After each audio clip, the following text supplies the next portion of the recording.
begin to speak, the Hey light guys, will turn green, jumping into the 4 minutes hearings. will turn yellow, and the red light, when that comes on, it Enjoy. tells you your 5 minutes have expired. I'll now recognize Mr. Graves for 5 minutes for your opening statement.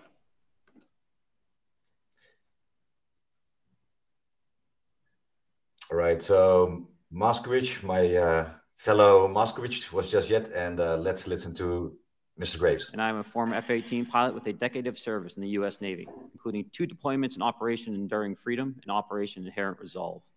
I have experienced advanced UAP firsthand, and I'm here to voice the concerns of more than 30 commercial aircrew and military veterans who have confided their similar encounters with me. Today, I would like to highlight 3 critical issues that demand our action. As we convene here, UAP are in our airspace, but they are grossly underreported. These sightings are not rare or isolated, they are routine. Military aircrew and commercial pilots, trained observers whose lives depend on accurate identification, are frequently witnessing these phenomena. The stigma attached to UAP is real and powerful and challenges national security. It silences commercial pilots who fear professional repercussions, discourages witnesses, and is only compounded by recent government claims questioning the credibility of eyewitness testimony. Parts of our government are aware of more about UAP than they let on, but excessive classification practices keep crucial information hidden. Since 2021, all UAP videos are classified as secret or above. This level of secrecy not only impedes our understanding, but fuels speculation and mistrust. In 2014, I was an F-18 Foxtrot pilot in the Navy Fighter Attack Squadron 11, the Red Rippers. And I was stationed at NAS Oceana in Virginia Beach. After upgrades were made to our jet's radar systems, we began detecting unknown objects operating in our airspace. At first, we assumed they were radar errors, but soon we began to correlate the radar tracks with multiple onboard sensors, including infrared systems, eventually through visual ID. During a training mission in Warning Area Whiskey 72, 10 miles off the coast of Virginia Beach, 2 F-18 Super Hornets were split by a UAP. The object, described as a dark gray or a black cube inside of a clear sphere, came within 50 feet of the lead aircraft and was estimated to be 5 to 15 feet in diameter. The mission commander terminated the flight immediately and returned to base. Our squadron submitted a safety report, but there was no official acknowledgement of the incident and no further mechanism to report the sightings. Soon, these encounters became so frequent that aircrew would discuss the risk of UAP as part of their regular pre-flight briefs. Recognizing the need for action and answers, I founded Americans for Safe Aerospace. The organization has since become a haven for UAP witnesses who were previously unspoken due to the absence of a safe intake process. More than 30 witnesses have come forward, and almost 5,000 Americans have joined us in the fight for transparency at safeaerospace.org. The majority of witnesses are commercial pilots at major airlines. Often, they are veterans with decades of flying experience. Pilots are reporting UAP at altitudes that appear above them at 40,000 feet, potentially in low Earth orbit or in the gray zone below the Kármán line, making inexplainable maneuvers like right-hand turns and retrograde orbits or J-hooks. Sometimes these reports are reoccurring, with numerous recent sightings north of Hawaii and in the North Atlantic.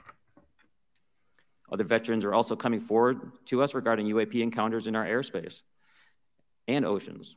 The most compelling involve observations of UAP by multiple witnesses and sensor systems. I believe these accounts are only scratching the surface, and more will share their experiences once it is safe to do so. In closing, I recognize the skepticism surrounding this topic. If everyone could see the sensor and video data I witnessed, our national conversation would change. I urge us to put aside stigma and address the security and safety issue this topic represents. If UAP are foreign drones, it is an urgent national security problem. If it is something else, it is an issue for science. In either case, unidentified objects are concerned for flight safety. The American people deserve to know what is happening in our skies. It is long overdue. Thank you. Mr. All right, guys. First witness, Ryan Graves, one of the most Grush. Let's hear it. Thank you. I'm happy to be here. This is an important issue, and I'm grateful for your time. My name is David Charles Grush. I was an intelligence officer for 14 years, both in the U.S. Air Force, both active duty, Air National Guard, and Reserve, at the rank of major, and most recently from 2021 to 2023, at the National Geospatial Intelligence Agency, NGA, at the GS-15 civilian level, which is the military equivalent of a full bird colonel. I was my agency's co-lead in unidentified anomalous phenomena and transmedium object analysis, as well as reporting to the UAP task force, UAPTF, and eventually, once it was established, the All-Domain Anomaly Resolution Office, AARO. I became a whistleblower through a PPD-19 urgent concern filing in May 2022 with the Intelligence Community Inspector General. Following concerning reports from multiple esteemed and credentialed current and former military and intelligence community individuals that the US government is operating with secrecy above congressional oversight with regards to UAPs. My testimony is based on information I've been given by individuals with a long-standing track record of legitimacy and service to this country, many of whom also have shared compelling evidence in the form of photography, official documentation, and classified oral testimony to myself and my various colleagues. I have taken every step I can to corroborate this evidence over a period of 4 years while I was with the UAP task force and do my due diligence on the individual sharing it. This is because of these steps, I believe strongly in the importance of bringing this information before you. I am driven by a commitment of both to truth and transparency, rooted in our inherent duty to uphold the United States Constitution and protect the American people. I'm asking Congress to hold our government to this standard and thoroughly investigate these claims.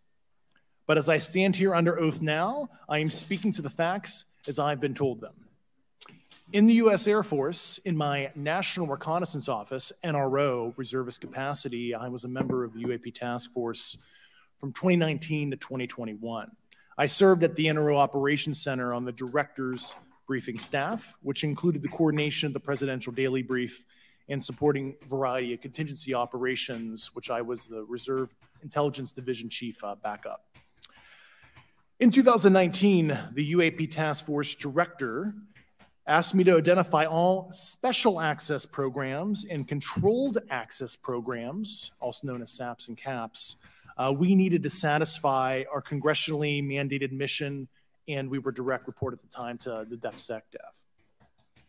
At the time, due to my extensive executive level intelligence support duties, I was cleared to literally all relevant compartments and in a position of extreme trust, both in my military and civilian capacities. I was informed in the course of my official duties of a multi-decade UAP crash retrieval and reverse engineering program, to which I was denied access to those additional read-ons when I requested it. I made the decision, based on the data I collected, to report this information to my superiors and multiple inspectors general, and in effect becoming a whistleblower. As you know, I've suffered retaliation for my decision, but I am hopeful that my actions will ultimately lead to a positive outcome of increased transparency. Thank you, and I'm happy to answer your questions. Thank you. Commander Fravor. Thank you. Thank you, Mr. Chairman, Congressmen, Congresswomen. I want to first thank you for the invitation to speak to the committee on the UAP topic that has been in the news for the past 6 years and seems to be continuing to gain momentum. As you know, my name is David Fravor. I'm a retired commander in the United States Navy. In 2004, I was a commanding officer of Strike Fighter Squadron 41, the world-famous Black Aces. We were attached to Carrier Wing 11, stationed on board the USS Nimitz, and had begun a 2-month workup cycle off the coast of California. On this day, we were scheduled for a 2v2 air-to-air training with the USS Princeton as our control. When we launched off Nimitz, my wingman was joining up. We were told that the training was going to be suspended and we were going to proceed with real-world tasking. As we proceeded to the west, the air controller was counting down the range to an object that we were going to, and we were unaware of what we were going to see when we arrived. The controller had told us that these objects had been observed for over 2 weeks, coming down from over 80,000 feet, rapidly descending to 20,000 feet, hanging out for hours, and then going straight back up. For those who don't realize, above 80,000 feet is space.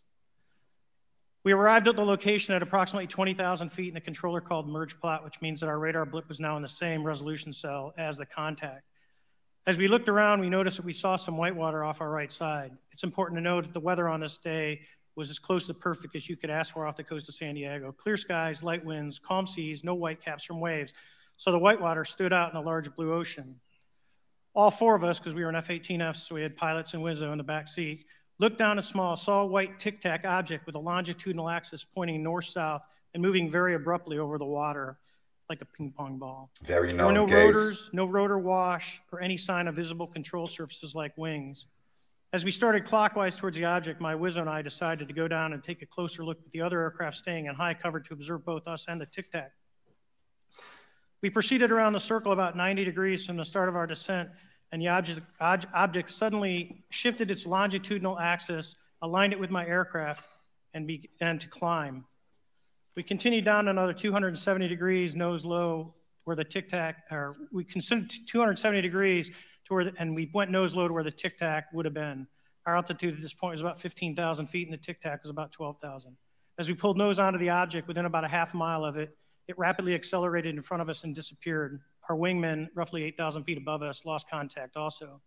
We immediately turned back to see where the whitewater was at, and it was gone also. So as we started to turn back towards the east, the controller came up and said, "Sir, you're not going to believe this, but that thing is at your cap point, roughly 60 miles away in less than a minute. You can calculate the speed." We returned to Nimitz. We were taking off our gear. We were talking to one of my crews that was getting ready to launch. We mentioned it to them, and they went out and luckily got the video that you see, that 90-second video. What you don't see is the radar tape that was never released, and we don't know where it's at, of the active jamming that the object put on an APG-73 radar, and I can get into modes later if you're interested. What is shocking to us is that the incident was never investigated. None of my crew were ever questioned. Tapes were never taken, and after a couple days, it turned into a great story with friends. It wasn't until 2009 until Jay Stratton had contacted me to investigate. Unbeknownst to all, he was part of the ATIP program in the Pentagon led by Lou Elizondo. And there was an unofficial report that came out that's now on the internet. Years later, I was contacted by the other pilot, Alex Dietrich, and asked if I'd been contacted. And Mellon. I said no, but I'm willing to talk. I was contacted by Mr. Elizondo, and we talked for a short period of time, and he said we'd be in contact. A few weeks after that, I was made aware that Lou had left the Pentagon in protest and joined forces with Tom DeLong, Chris Mellon, Steve Justice, and others to form Two Stars Academy, an organization that pressed the issue with leading industry experts and U.S. government officials. They worked with Leslie Keene, who is present today, Ralph Blumenthal, and Helene Cooper to publish the articles in the New York Times 2017 New York Times. And it removed the stigma on the topic of UFOs, which is why we're here today. Yeah. Those articles open the door for the government and public that cannot be closed. It has led to an interest from our elected officials who are not focused on little green men, but figuring out where these craft are, where they're from, the technology they possess, how do they operate. It also led to the Whistleblower Protection Act and the NDAA. There are multiple witnesses coming forward to say that have firsthand knowledge, and Mr. Grush just covered that. What concerns me is that there's no oversight from our elected officials on anything associated with our government processing or working on craft. Believe it, not from this world. This issue is not a full public disclosure that could undermine national security, but it is about ensuring that our system of checks and balances works across all work done in the government using taxpayer funds. Relative to government programs, even unacknowledged WAVE programs have some level of oversight by the appropriate committee members in the House and Senate, and this work that is said to be occurring from whistleblower testimonies should not be exempt. In closing, I would like to say that the Tic-Tac object we engaged in 2004 was far superior to anything that we had on time, have today, or are looking to develop in the next 10 years. If we in fact have programs that possess this technology, it needs to have oversight from those people that the citizens of this great country elected in office to represent what is best for the United States and best for the citizens. I thank you for your time. Thank you very much. Thank you very much. All right. Fravor, very known witness, military witness. So I wonder indeed if Mr. Elizondo is going to speak and Mr. Mellon. And I'm sure there's going to be questions for David Grush. So I wonder. Military witnesses to UAP have limited options for reporting UAP. But more concerning is that commercial aviation sector has not adapted to the lessons that the military has implemented. The military and Department of Defense has stated that UAP represent a critical aviation safety risk. We have not seen that same language being used in the commercial markets. They are not acknowledging this risk. Okay. What steps do you think you have to be taken to improve a pilot's UAP reporting, be it military or commercial? Right now, we need a system where pilots can report without fear of losing their jobs. There is a fear that the stigma associated with this topic is going to lead to professional repercussions, either through management or perhaps through their yearly physical check. So having a secure system, reducing the stigma, and making this information available through the public is going to reduce the concerns that aircrew have. Could you just give me a little idea of the degree to which reports in the past are not made public right now? Well, I don't think there has been a proper reporting system to gather those reports and thus not report them. So to answer your question, I think there is a dearth of data due to the fact that the reporting has been limited up to this time. Could you tell me why you believe it's, kind of to play the devil's advocate, a reason why some of this stuff should not be available to the public? There's certainly some national security concerns when we use our advanced sensors in our tactical jets to be able to identify these objects. However, there's no reason that the objects themselves would be classified. I would be curious to see how the security classification guideline actually spells out the different nuances of how this topic is classified from the perspective of UAP, not national security. I'll give you a follow-up on that.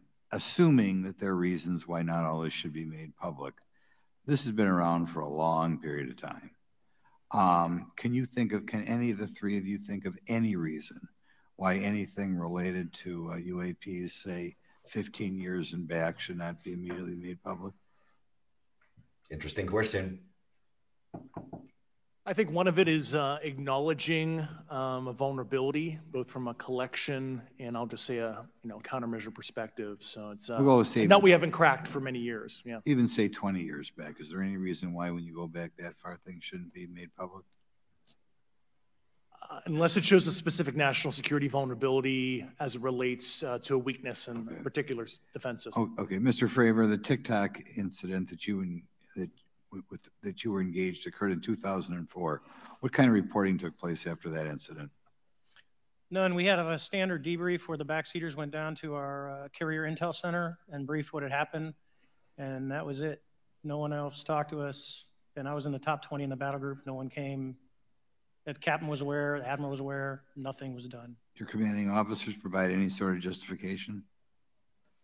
No, because I was the commanding officer of the squadron, so no. Was this incident the only UAP event that you encountered while you were a pilot? Yes, it was. Okay. This is for any one of you. Based off of each of your experiences and observations, do you believe UAPs pose a... All of this information Fravor gave was already very known, so wondering why they still ask that question. And here's why. The technology that we faced was far superior than anything that we had, and you could put that anywhere. If you had one, you captured one, you reverse engineered it, you got it to work, you're talking something that can go into space, go someplace, drop down in a matter of seconds, do whatever it wants, and leave, and there's nothing we can do about it. Nothing. Okay. You two? Well, I would also like to add, from a commercial aviation and military aviation perspective, we deal with uncertainty in our operating space as a matter of our professional actions. Identifying friend from foe is very important to us.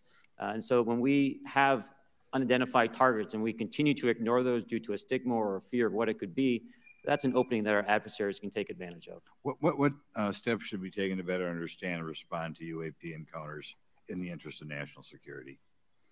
There needs to be a location where this information is centralized for processing, and there needs to be a two-way communication loop so the operators on the front end have a feedback and can get best practices on how to process information, what to do, and to ensure that their reporting is being listened to. Right now, there is not a lot of back and forth. Mr. Grush, in your complaint to the Intelligence Community Inspector General, you claim that you believe information is being hidden. What kind of information do you think was hidden, and do you think it should remain hidden? Let's go. Yes, I can speak to that very briefly in an unclassified manner. As you know, the preponderance of my complaint was classified to the intelligence communities. Both material acquisition and exploitation activity, also baselining the UAPs, but not sharing it with intelligence professionals that are actually doing step briefs to pilots, that kind of information. Yeah. Okay. Thank you very much. Now we'll go to Mr. Garcia. Thank you. Again, thank you all for your service and for testifying today.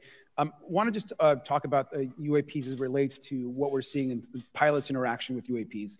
particularly Mr. Graves, one of the, I think, concerns that for members of this committee is this idea that pilots, there's no system to actually report UAPs and the stigma around pilots. And so can you just briefly, you mentioned that you're working with 30 pilots right now that have had encounters with UAPs, but you've also, 30. I believe, discussed and know of many more pilots. This is just those that you're currently working with. Is that correct? Can you expand on that? Certainly. I'll break that down in 2 ways. First, when we were first experiencing these objects off the eastern seaboard in the 2014 to 2015 time period, anyone that had upgraded their radar systems were seeing these objects. So there was a large number of my colleagues that were detecting these objects off the eastern seaboard. They were further correlating that information with their other onboard sensors, and many of them also had their own eye sightings as well of these objects. Now, that was our personal firsthand experience at the time. Since then, as I've engaged this topic, others have reached out to me to share their experiences, both on the military side as well as the commercial aviation side. On the military aviation side, veterans that have recently got out have shared their stories and have expressed how the objects we were seeing in 2014, 2015 continued all the way to 2019, 2020, and beyond. And so it became a generational issue for naval aviators on the eastern seaboard. This was something we were briefing to new students. This is something that was included in the notice to airmen to ensure that there was no accidents. And now with commercial aviators, they're reaching out because they're having somewhat similar experiences as our military brothers and sisters, but they do not have any reporting system that they can send us to. And let me just add, both to Mr. Fravor as well as Mr. Graves, not having this system for reporting, would you both agree that it's harmful to not just our national security interests, but to understand this phenomenon of what's happening with UAPs? I think it's actually a travesty that we don't have a system to correlate this and actually investigate. See Jeremy Corbell. So if you took the East Coast, you know, there's coastal radars out there that monitor our air defense identification zone, so out to 200 miles. They can track these, you know, so when you see them, they could actually go and pull that data and get maneuvering. And instead of just having the airplanes, there's other data sources out there. I've talked to other government officials on this. So you need a centrally located repository that these reports go to. So if you just stuck it in DOD, you wouldn't get anything out of the Intelligence Committee because they have a tendency not to talk. But if you had a central location where these reports would come in, not just military, but also commercial aviation, because there's a lot of that going on, especially if you talk to anyone that flies from here to Hawaii, over the Pacific, they see odd lights. So I think you need to develop something that allows you a central point to collect the data in order to investigate. Mr. Graves? I would concur with everything Mr. Fravor said. I'll continue to say that the commercial pilots that have reached out to me through Americans for Safe Aerospace are doing so because they don't feel there's another way for them to report this safety issue. And I think one of the clear outcomes of this hearing already is that there has to be a safe and transparent reporting process for pilots, both on the commercial side and the military side, to be able to report UAPs in a way that's also transparent, but also understands the scope of our national security interests and what may be classified or not. But I think there has to be some sort of system. And so that's something that I hope can be an outcome that this committee can work on. Is there anything else for the two of you briefly beyond this reporting system that you think that we can do as a government to encourage and facilitate more civilian reporting? We're doing it right now. Okay, great. I think this hearing is going to show the American people that their government takes this topic seriously. And how about civilians that may not be pilots? What kind of process could be in place for civilians who are not pilots, who may have UAP encounters? Do either of you have any suggestions that could facilitate that? My recommendations would be to make that a sensor-centric operation in order to make it as objective as possible. Okay. Sir, Mr. Fravor? No, I agree with Mr. Graves on that. Okay. Just briefly, I also just want to note, particularly for the two pilots, and I have a question for Mr. Grush. One of the things that I found fascinating in our discussion, Mr. Graves, last night as well, is that you both described UAPs and formations and the way they are observed in space or in our air, and the way that they move is essentially ways in which current technology or aircraft that we know of are unable to actually function or move. And so will you just, for the public record, again, once again, briefly, just either describe or note that aircraft that are being witnessed, particularly by the 30 folks that you're working with, are essentially outside the scope of anything that we know of today and the technology we have today. Mr. Graves, Mr. Fravor? Yes, the objects that are being seen by commercial pilots are performing maneuvers that are unexplainable due to our current understanding of our technology and our capabilities as a country. and that applies for the military as well. Mr. Fravor? Yeah, I concur with that. We have nothing that can stop in midair and go the other direction, nor do we have anything that can, like in our situation, come down from space, hang out for 3 hours, and go back up. Thank you. My last question, and sometimes I know that you have also said some of these answers in the past, but we're trying to get them on the public record as well, which is really important. Mr. Grush, finally, do you believe that our government is in possession of UAPs? There we go. Absolutely, based on interviewing over 40 witnesses over 4 years. And where? I know the exact locations, and those locations were provided to the Inspector General, and some of which to the intelligence committees. I actually had the people with the firsthand knowledge provide a protected disclosure to the Inspector General. Thank you. And Mr. Chairman, I would just say that I think that these questions are important questions, and I look forward to being involved in the... So there's politicians who were provided with locations and photos by Grush. Mr. Burchett himself.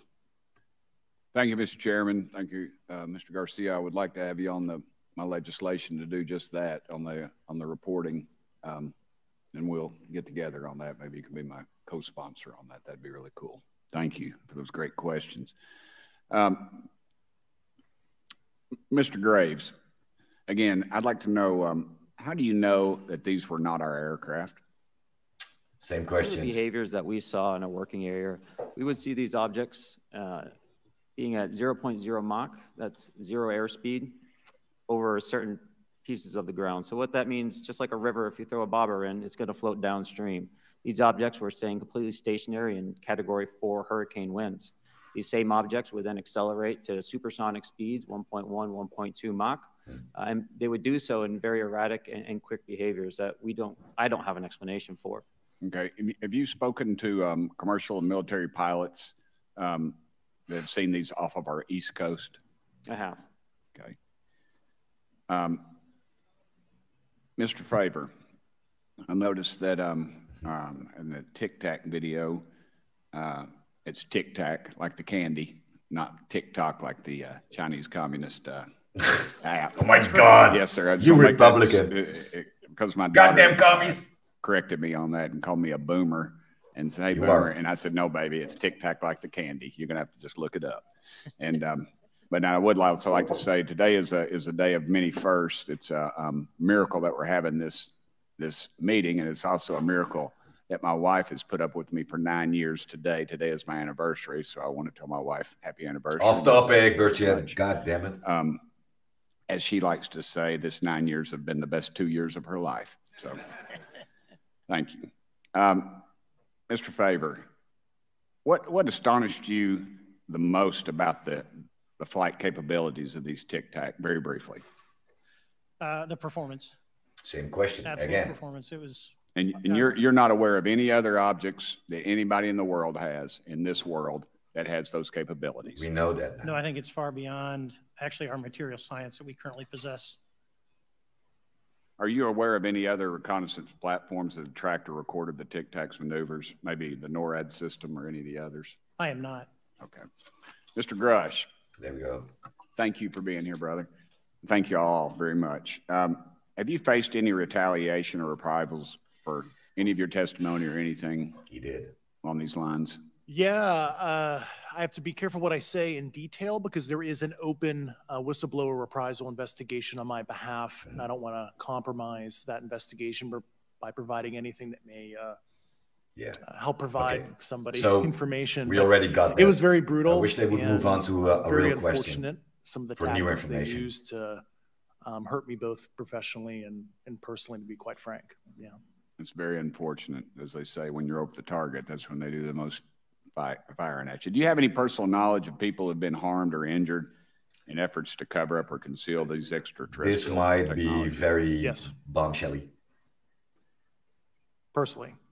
Have anyone been murdered that you would think that you know of or have heard of, I guess? I have to be careful asking that question. I directed people with that knowledge to the appropriate authorities.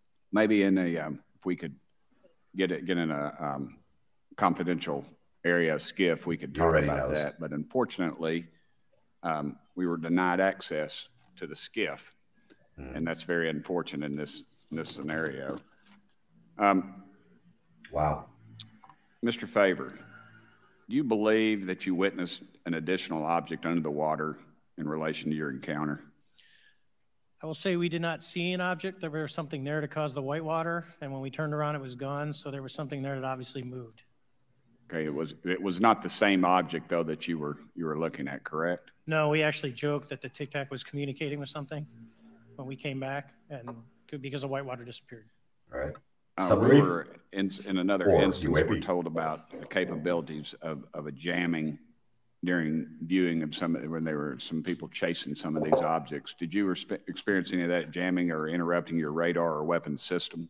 My crew that launched after we landed experienced significant jamming to the APG-73 radar, which was what we had on board, which is a mechanically scanned, very high-end system prior to the APG-79. And yes, it did pretty much everything you could do: range, velocity, aspect, and then it spit the lock, and the targeting pod is passive. That's what we were able to get the video on. I'm about to run out of time, but are you aware of any of our enemies that have that capability? No. Okay. I would also like to note for the record that, like George Knapp, breaking Area 51, he's the reason I knew about that. And the reason I know about the Tic Tacs is Leslie Keene from New York Times article, and I would encourage everybody to read that. Thank you, Mr. Chairman. Go back to you for no time. Very good. Mr. Raskin? Thank you, Mr. Chairman. Mr. Graves, you reported UAP encounters during training flights, I think, and have since come forward to warn the Pentagon that cool bandana encounters may be putting pilots at risk. That's ridiculous. My first question is, you've identified these as taking place on the East Coast. This is not an Instagram filter, right? Encounters have been reported. No, since the events initially occurred, I've learned that the objects have been detected essentially where all operations, Navy operations, are being conducted across the world. And that's from the Ultimate Anomaly Resolutions Office reporting. All right, can you describe your experience after you decided to come forward and go public with your experience? Certainly. Like many others, in 2017, I saw the New York Times article come out as well. And for me, it was special because I recognized the voices on the video. I recognized the video itself. I had seen it when it was taken. I'd seen it when it was debriefed. And so that was kind of shook me because I realized that this problem was still ongoing. And so I reached out to colleagues back on the East Coast and realized that this was still a safety risk that they were dealing with, that they had essentially hit a wall with how they could move forward on this conversation. It was at that point when I decided to try to move the conversation forward myself. Are there common characteristics to the UAPs that have been cited by different pilots? And can you describe what the convergence of descriptions is? Certainly.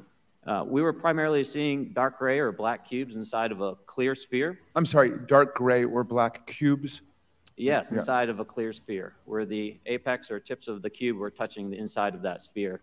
And that was primarily what was being reported when we were able to gain a visual tally of these objects. That occurred over almost 8 years. And as far as I know, it's still occurring. So I take it that you're arguing what we need is real transparency in a reporting system so we can get some clarity on what's going on out there, because there are many pilots in your situation, but we should have a way of developing a systematic inventory of all of such encounters. Is that right? Yes, and I think we need both transparency and the reporting. We have the reporting, but we need to make sure that information can be promulgated to commercial aviation as well as the rest of the populace. Mr. Grush, what about you? What was your experience after you came forward?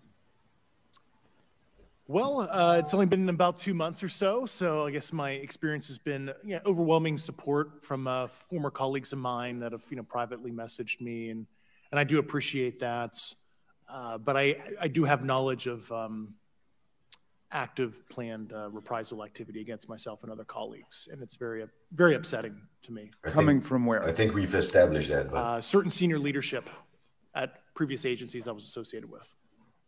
Right. And that's all I'll say publicly, but I can provide more details in a closed environment. Okay.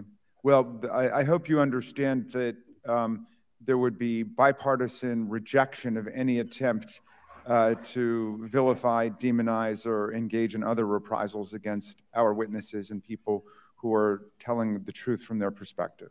Yeah, there were certain colleagues of mine that were brutally administratively attacked, and it actually makes me very upset as a leader to see that happen to other coworkers and actually superiors of mine over the last 3 years. How do you account for that response? That seems like a bizarre response. I call it administrative terrorism. That's their quiver, their tool in the toolbox to silence people, especially, you know, the career government service cares about their career, cares about their clearance, their reputation to climb the ladder. And when you threaten that career path, a lot of people back off. But I really would wish they would disclose why they are being intimidated and you know, what information they're sitting on that is getting them into this trouble. And the 6 people that were involved, myself included, all of them have or will be retiring from the military as 05s or 06s. So tough. And all my friends that are very senior, 3 and 4 stars, I've talked to them. They believe, they understand there's a problem. But no, I was actually treated really well. And what is your general interpretation of these phenomena, or what is your current thinking of trying to make sense of them? Well, I'll say, you know, I'm not like a UFO fanatic. It's not me, but I will tell you that what we saw with 4 sets of eyes over a 5-minute period, still, there's nothing. We have nothing close to it. It was amazing to see. I told my buddy I wanted to fly it, but yeah, it's just an incredible technology. All right, Mr. Chairman, thank you very much. I'll yield back to you. Thanks. On to Ms. Luna. Mr. Grush, in speaking to you yesterday, I just wanted to follow up on Representative Raskin's questions. In the last couple of years, have you had incidences that have caused you to be in fear for your life for addressing these issues? Yes, personally. Okay. Yeah. I just want everyone to know that he's coming forward in fear of his life. To put in perspective, if they were really not scared about this information coming out, why would someone be intimidated like that? To your knowledge, are NHIs working with adversarial foreign governments in either technology exchange programs or back engineering programs? I don't have data on that. I'm not sure. Have you heard or you had people come forward to present that evidence? Not that particular evidence that you just espoused. Okay. On the 19th of April, Dr. Kirkpatrick, head of Aero, had said that he did not find any evidence of UAPs. You also stated that you had, in your interview, that you had briefed him on information that you were uncovering, but that he did not follow up with you. Were the items that you divulged to him pertinent to national security? Yes. Him and I had a classified conversation in April 2022 before he took over Aero in July 2022, and I provided him some concerns I had. Do you know why he might not have followed up with you? Unfortunately, I cannot read his mind. I wish he did. I was happy to give sage counsel to him on where to look when he took the helm of Aero. Okay, and then my last question for you before I move to Mr. Graves is you received prior approval from the Defense Department to speak on certain issues, correct? Correct, through DOPSR, DoD Pre-Publication and Security Review. And the Mussolini UAP. Let's see if they're going to ask some questions. Looking from a security perspective, these are my own personal views and opinions, not the department's. Okay, I'm asking that, though, mainly because I think that there are many people that would like to discredit you. So it does bring a certain amount of credibility to your testimony. I'm required by law to do that as a former intelligence officer, or I go to jail for revealing classified information. Yeah, we don't want you to go to jail. My next question would actually be for Mr. Graves. Can you please explain to me in detail the event that occurred at Vandenberg Air Force Base? Certainly. In the 2003 timeframe, a large group of Boeing contractors were operating near one of the launch facilities at Vandenberg Air Force Base when they observed a very large 100-yard sided red square approach the base from the ocean and hover at low altitude over one of the launch facilities. This object remained for about 45 seconds or so before darting off over the mountains. There was a similar event within 24 hours later in the evening. This was a morning event. I believe 8:45 in the morning. Later in the evening, post-sunset, there were reports of other sightings on base, including some aggressive behaviors. These objects were approaching some of the security guards at rapid speeds before darting off. And this is information that was received through one of the witnesses that have approached me at Americans for Safe Aerospace. Was this documented in any official form, whether it was a police blotter? Yes, they had official documentation and records from the event that the witness held over the years. Yeah, this is and new. I'm not going to ask you to do it right now for time reasons, but you'd be able to sketch what was witnessed, correct? And have you seen that before on any other equipment and/or during your flight time? I have not seen what they've described. This object was estimated to be almost the size of a football field. Wow. And I have not seen anything personally that large. Wow. Okay, and then another question on follow-up referencing the gimbal video That's big, guys. incident. Can you just clarify, because to our understanding, the footage was actually cut off at a certain point, but what happens at the end of that video, just for those Americans specifically there that are wanting to know about the rest of that footage? Certainly. There was some uncertainty or instability with the object. It seemed to rock a bit. And that's the last I had seen of the video. Much of the data that I would recommend be analyzed would consist of radar data that would provide precise kinematics on the object, as well as the fleet of objects that were operating nearby.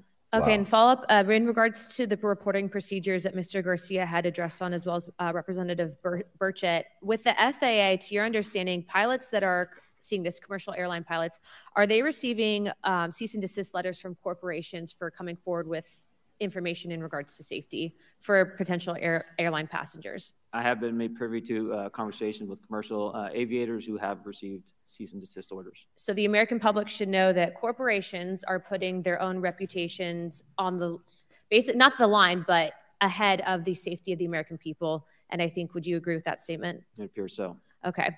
And I guess this would be my last, I'm out of time. I yield. I'll be back. I'll be back. Good. Mr. Moszkowicz. Yes. Thank you, Mr. Chairman. Oh, the other one. Let's talk about the laws of physics for a second. Mr. Graves and Commander Fravor, I heard you talk about speed. When those objects broke the sound barrier, did they make a sonic boom? I was in a jet. You can't hear anything. It's kind of loud in there. Yeah, you're not able to actually personally tell within the vehicle. I will say the objects that we were seeing, they were spherical, and they were observed up to Mach 2, which is a very non-aerodynamic shape. What about G-forces? Let's talk about G-forces of those vehicles. Could a human survive those G-forces with known technology today? No. No, not for the acceleration rates that we observed. Okay. What about great question, what they look like? How close did you get? Did you see a seam or a rivet or a section? And what I mean is, obviously, the jets you're flying have all those things. Did these objects have those? Do you want to go on? I didn't have the detail to be able to tell that. So we got within a half mile of Tic Tac, which people say that's pretty far, but in airplanes, that's actually relatively close. No, it was perfectly white, smooth, no windows. Although when we did take the original FLIR video that is out there, when you put it on a big screen, it actually had two little objects that came out of the bottom of it. But other than that, no windows, no seams, no nothing. Mr. Grush, as a result of your previous government work, have you met with people with direct knowledge or have direct knowledge yourself of non-human origin craft? Yes, I personally interviewed those individuals. Mr. Grush, as a result of your previous government work, have you met with people with direct knowledge or have direct knowledge yourself about ATs, advanced technologies that the U.S. government has? Based on conventional advanced tech, I was briefed to the preponderance of the Defense Department's both space and aerospace compartmented programs, yeah. Do you have knowledge or do you have reason to believe that there are programs in the advanced tech space that are unsanctioned? Yes, I do. Okay. Yeah. And when you say that they're above congressional oversight, what do you mean? Complicated question. So there's, some, I would call it abuse here. So congressional oversight of conventional special access programs. So I'll use Title 10, so DOD as an example, right? So 10 U.S. Code Section 119 discusses congressional oversight of SAPs, discusses the DepSecDef's ability to waive congressional reporting. However, the Gang of Eight is at least supposed to be notified if a waived or waved bigoted, unacknowledged SAP is created, and that's public law. Well, so that how does, I don't want to cut you off, but how does a program like that get funded? I will give you generalities. I can definitely elaborate on the Gang session, but misappropriation of funds and does that mean that there is money in the budget that is said to go to a program, but it doesn't, and it goes to something else? Yes, I have specific knowledge of that. Yep. Do you think U.S. corporations are overcharging for certain tech they're selling to the U.S. government, and that additional money is going to programs? Correct, through something called IRAD. Okay. Satellite imagery. Let's talk about satellite imagery. We have satellites all over the place, some that we're aware of and many that we're not aware of, right? We're taking pictures of everything at every point and second. Mr. Grush, are you aware, do you have direct knowledge, or have you talked to people with direct knowledge that there are satellite imagery of these events? That was one of my primary tasks at NGA, since we process, exploit, and disseminate that kind of information. Did you see it? I've seen multiple cases, some of which, to my understanding, and of course, I left NGA in April, so that's my information cutoff date. But I personally reviewed both what we call overhead collection and from other strategic and tactical platforms that I could not even explain prosaically. And I have a degree in physics, by the way, as well. And I am aware that you guys have not seen these reports, unfortunately. And I don't know why. Do you have direct knowledge, or you had spoken to people with direct knowledge that this imagery applies to crash sites, crash imagery? Very interesting. I can't discuss that in an open session. Okay. Dude! Do you have any information that the U.S. government is involved in a disinformation campaign to deny the existence of certain UAPs? I can't go beyond what I've already stated publicly in my News Nation interview because it touches other sensitivities. Okay. I'll yield the balance of my time back. Thank you, Mr. Chairman.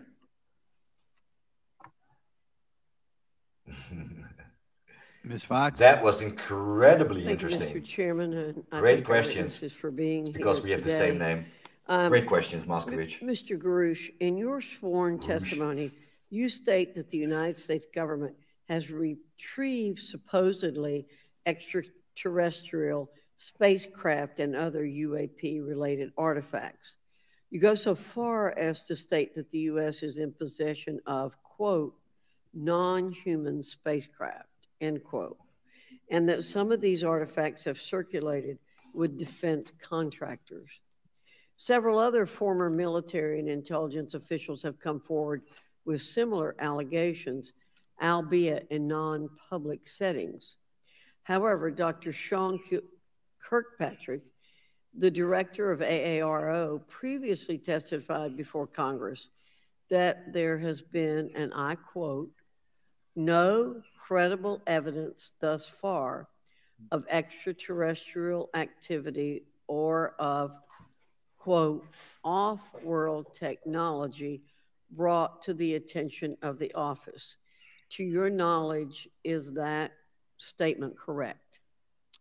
It's not accurate. I believe Dr. Kirkpatrick mentioned he had about 30 individuals that have come to Aero thus far. A few of those individuals have also come to Aero that I also interviewed, and I know what they provided Dr. Kirkpatrick and their team. Okay. I was able to evaluate that information. I need to go on. Sure. But my understanding that his statement is accurate, came from a direct quote. And this contradiction is a perfect example of why we need to inject transparency into our government. And for another example, look no further than the pitiful response to the Chinese spy balloon debacle earlier this year.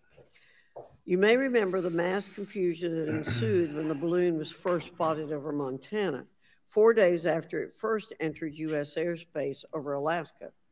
The Biden administration's initial inability to address the object grew into a continuous series of embarrassments. After news of the balloon reached the mainstream media, we were assured that the balloon posed no threat to our security. However, after the balloon was allowed to transit the entire continental United States, fighter jets were scrambled off the coast of South Carolina to shoot it down. This flip-flopping and obfuscation caused needless confusion, fear, and panic across the country. It's my hope, Mr. Chairman, that this sort of confusion will not be repeated. We should investigate the extent to which elements of our government possess or do not possess information that is of critical value to the American people. We owe it to the citizens of this nation to make sure that our government is transparent and accountable. Very important. We must make sure that our government provides answers, and Congress must do its duty to solicit those answers. With that, Mr. Chairman, I yield back. Okay. Yeah, Mr. Frost. Thank you, Mr. Chairman. In 2022, NASA announced that it was commissioning an independent study team to examine UAPs. The NASA team is comprised of scientists across different fields, as well as former astronauts and pilots. In May, the independent study team held its first public meeting, which included the perspectives from NASA senior leaders, as well as perspectives from the Department of Defense and intelligence agencies. The NASA study team is also expected to release its first report pretty soon, and I think it's safe to say that we all eagerly await its results. Mr. Graves, how might NASA's research influence the commercial industry regarding safety in UAP? I think NASA has a big role to play as far as commercial aviation safety, and it's one of their original charges as an organization. One of the recommendations that have been put forward is to utilize their existing aviation safety reporting system to serve as a short-term fill and trusted platform for pilots that want to report on UAP. It also has built-in analytics capability and is funded by Congress. Gotcha. And also, Mr. Graves, are there any other industries that may be influenced by the NASA research on UAPs? And if so, how so? Well, I think there is a large swath of commercial capabilities that could be brought to bear on this topic, from space-based or ground-based sensor systems that are available open source or through commercial marketplaces. And I think NASA's work, as they work to identify and highlight specific parameters that can be found, we can take that information and promulgate this through the public sector so that we can have a more open conversation about what we're seeing. You know, in 2020, the Department of Defense released several videos of UAPs, including Mr. Fravor's experience, U.S. Navy pilots that recorded footage. In 2021, the Office of the Director of National Intelligence released a preliminary report on UAP events. NASA Administrator Bill Nelson stated that NASA would begin to investigate these events. In fact, I sit on Science, Space, and Technology Committee, and when we were doing a hearing with the NASA Administrator Bill Nelson, I asked, why NASA needed to be fully funded, and there were many great reasons, but one of them was actually had to do with UAPs. He actually mentioned, is there life out there? I don't know. And so either way, these actions ultimately led NASA to assemble the independent study team that I mentioned earlier. Also in 2021, Harvard University stood up the Galileo project to research and examine the origins of UAP. So it seems like both, from NASA and in the higher education community, because of the work that y'all have done and people standing up, I think we're seeing some of that stigma slowly going away. Mr.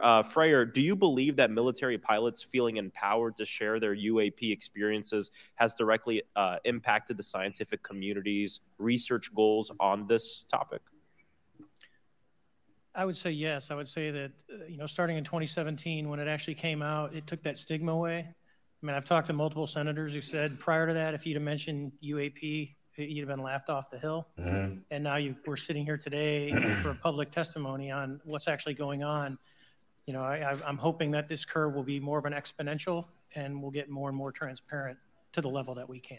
Yeah. And I mean, it's important. I couldn't imagine, I'm not a pilot, but I used to fly gliders in Civil Air Patrol.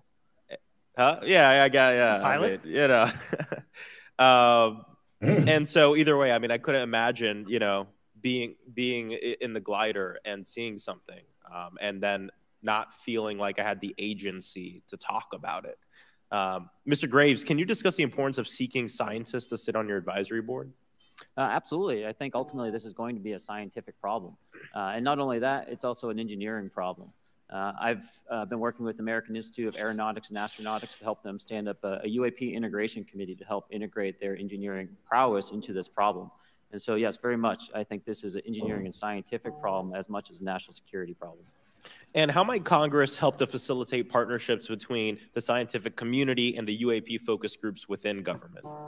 Well, I think one of the things they can do is to have these types of hearings to communicate to the public that this is a topic of interest. I think that there is a pseudo market, if you will, of interested capabilities and talent that want to approach this topic. And we're seeing that start to grow now. So I think continued conversation, reduction of stigma is going to allow that to flourish and allow answers to help generate themselves. 100%. Well, thank you all for being here, and thank you for your work. I think it's important that we keep our top scientific minds focused on this issue and look for ways to increase collaboration. Thank you so much. I yield back. Mr. Comer. Thank you, Mr. Chairman. Let me say I want to thank you for having this hearing, and I want to thank Mr. Burchett, Ms. Luna for leading this hearing. And with that, I yield my 5 minutes to Mr. Burchett. Thank you, Mr. Chairman. I'm going to direct this, I believe, to Mr. Grush, but if any of you all feel like you need to jump in, just jump right in. We're good. Has the U.S. government become aware of actual evidence of extraterrestrial, otherwise unexplained forms of intelligence? And if so, when do you think this first occurred? I like to use the term non-human. I don't like to denote origin. Keeps the aperture open, both scientifically. Right.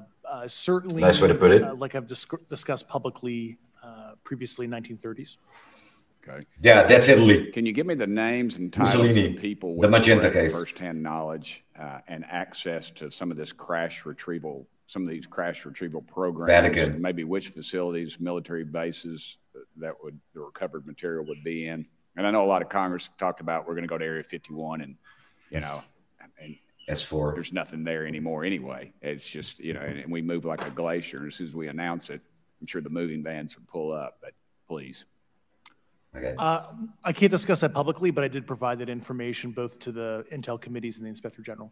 And we could get that in the SCIF if we were allowed to get in a SCIF with you. Would that be read the Nieuwe Revue? What you would think? Sure, if you had the appropriate accesses. Yeah. What special access programs cover this information, and how is it possible that they have evaded oversight for so long? I do know the names. Once again, I can't discuss that publicly and how they've evaded oversight. In a closed setting, I can tell you the specific tradecraft used. All right. Man. When do you think those programs began and who authorized them? I do know a lot of that information, but that's something I can't discuss publicly because of sensitive. All right. If any of y'all want to jump in on any of this, you're more than welcome to. What level of security clearance is required to fully access these programs? Well, anybody who has... and I say that because myself, Representative Gates and Representative Luna were basically turned away at one point at Eglin. So please go right ahead. Right.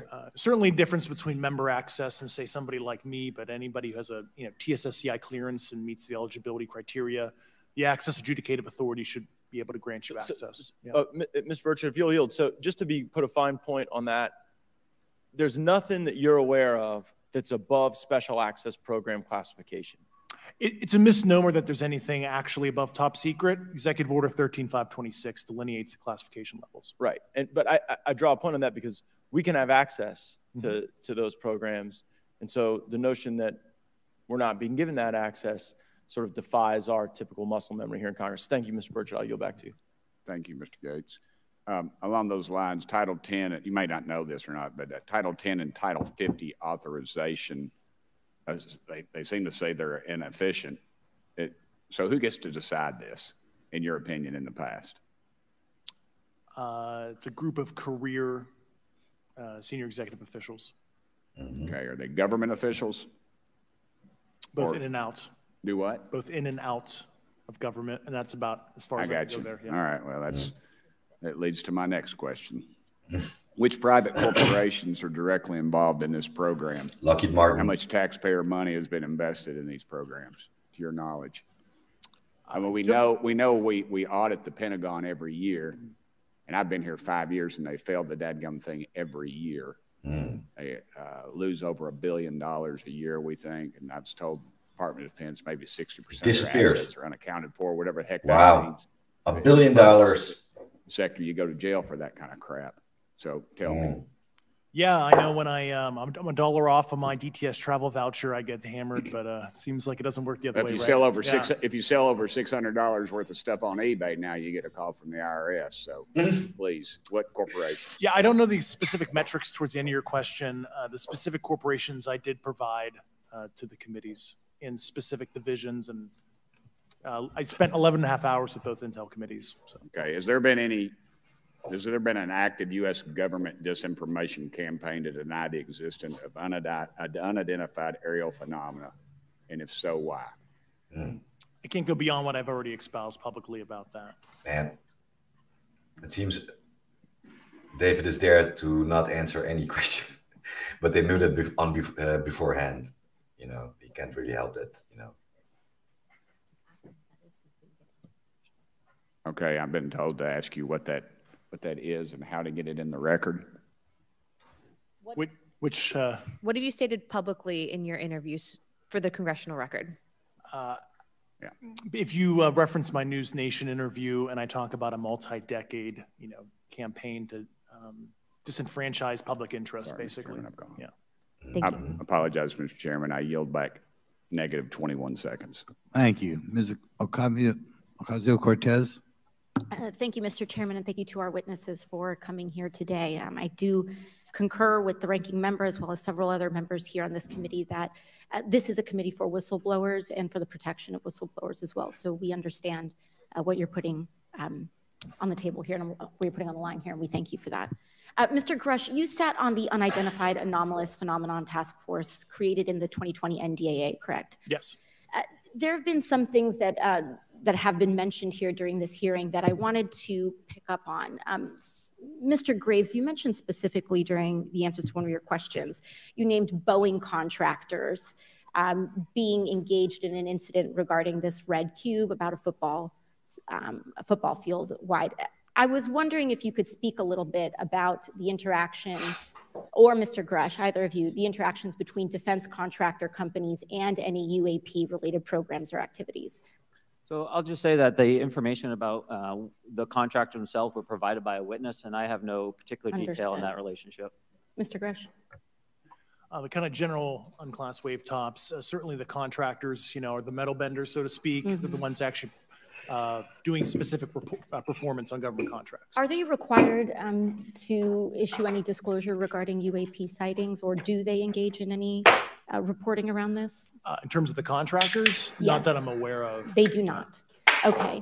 Now, when it comes to notification that you had mentioned about IRAD programs, we have seen defense contractors abuse their contract before through this committee.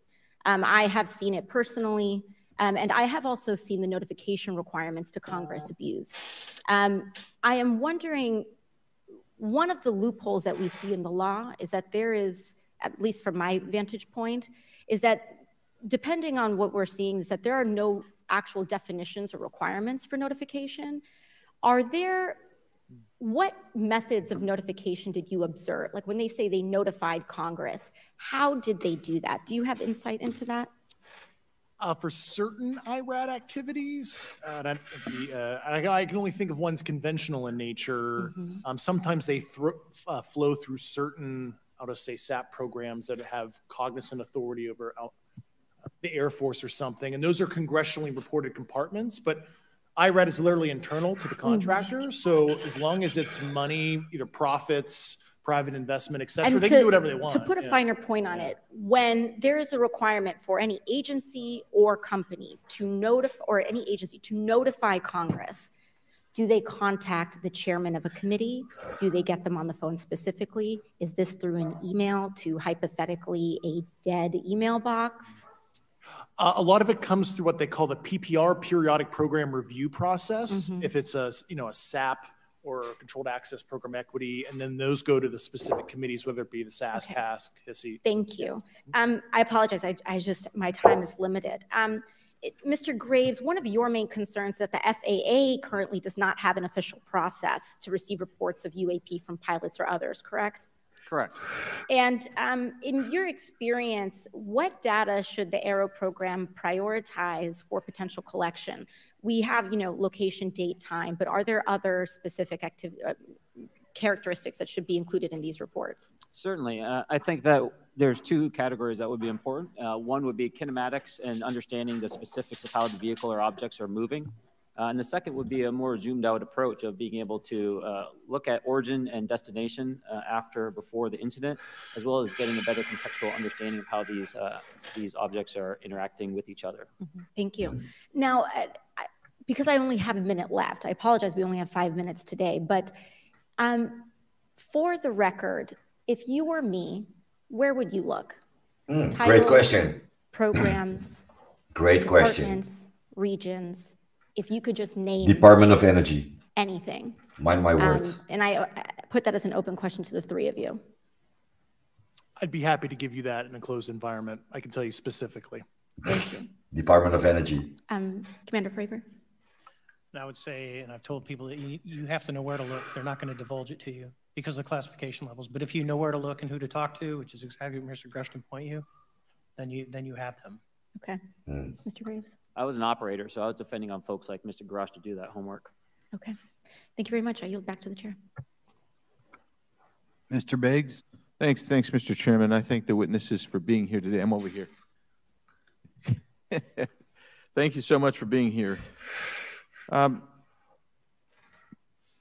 want to get into specifics here, and the reason I'm going to go this way is because you've talked a bit about what I would call misdirection by official U.S. government with regard to UAPs, right?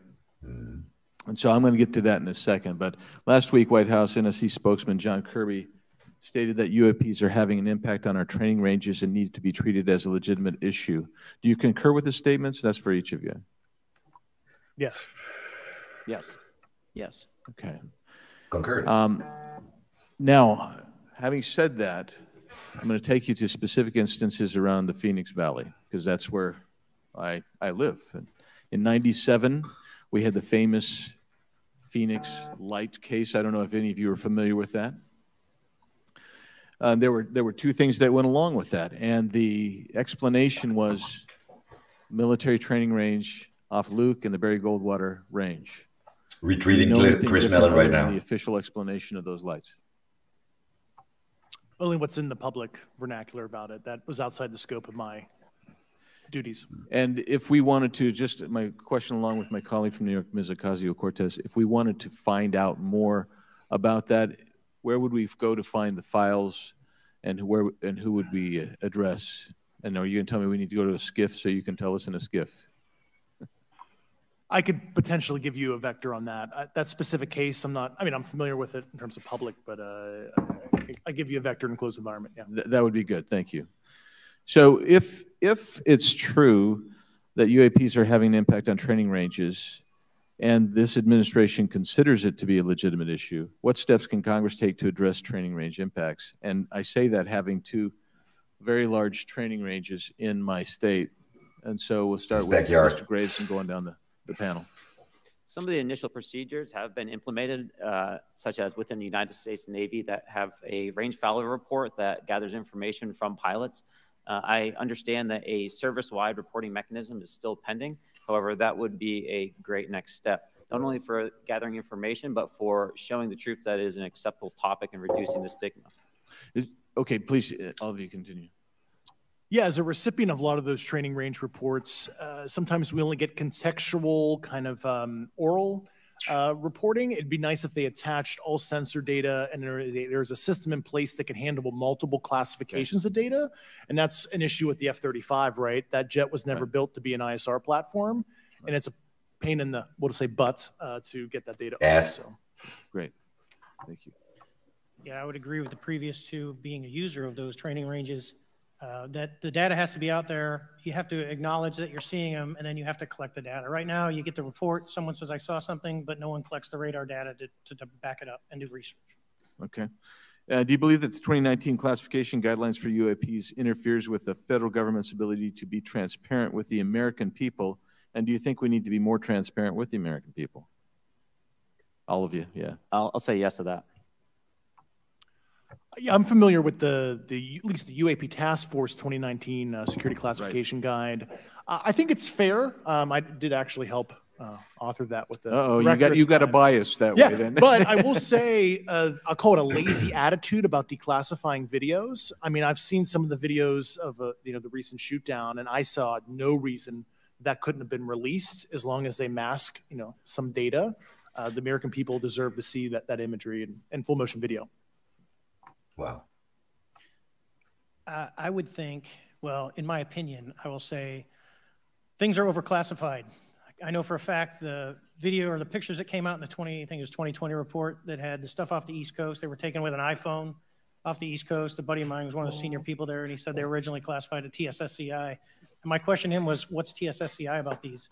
They're an iPhone literally off the vacapes. It's not TSSCI. So they're overclassified, and as soon as they do that, yeah, those are not classified systems. You all have to look for them. Yeah, so with the overclassification, that may be one way. Are there other ways that the DoD or intelligence agencies are keeping this information from the American people or even from Congress? I think part of that has been not encouraging reporting. If the problem is not something that can be measured, it's not something that's going to be fixed. Okay, very good. Well, I'm out of time, and Well, they're actually dancing around the elephant in the room, and that is that Grush stated he knows about alien bodies in possession of the USA. For purpose of questioning witnesses at today's subcommittee hearing. And then we go to Mr. Burleson. Thank you, Mr. Chairman. Appreciate you guys coming out today, testifying. Look, I've been here for 6 months, and I'm pretty skeptical. I don't trust anything in this town. And so I think that's because I'm from Missouri. You've got to show me, right? With that being said, there's been a lot of things that have been said in the public, Mr. Grush, and so I want to get down to, if we can, some specifics, right? So at one point you had said that there has been harmful activity or aggressive activity. Has any of the activity been aggressive, been hostile in your reports? I know of multiple colleagues of mine that got physically injured. And the activity, and I got by UAPs or by people within the federal government? Both. Okay, so there has been activity by alien or non-human technology and or beings that has caused harm to humans. I can't get into the specifics in an open environment, but at least the activity that I personally witnessed, and I have to be very careful here because they tell you never to acknowledge tradecraft, right? So what I personally witnessed myself and my wife was very disturbing. Okay. One of my constituents actually sent this next question, and I figured I'd ask it since I had the same thought. You've said that the U.S. has intact spacecraft. You said that the government has alien bodies or alien species. Have you seen the spacecraft? I have to be careful to describe what I've seen firsthand and not in this environment, but I could answer that question behind closed doors. Yeah. And have you seen any of the bodies? There we go. That's something I've not witnessed myself. Okay, and so with that being said, come on, the other thing that has been made that was intriguing to me it's intriguing because my view has been that we are billions of light years away from any other system.